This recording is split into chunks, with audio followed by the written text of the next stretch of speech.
রহমানির রহিম। প্রিয় 3 নং ওয়ার্ডের নেতৃবৃন্দ, আসসালামু আলাইকুম।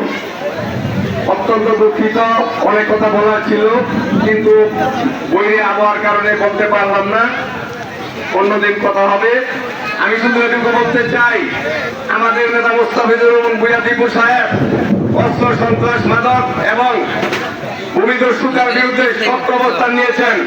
আপনাদের কাছে বলতে চাই, যদি আমার দলের কিংবা আওয়ামী লীগের কোনো প্রেতাত্মা এই এলাকায় কোন অস্ত্র সন্ত্রাস মাদক এবং চাঁদাবাজির সাথে জড়িত থাকেন, তাহলে আমার শক্ত হাতে তাদেরকে প্রতিহত করব।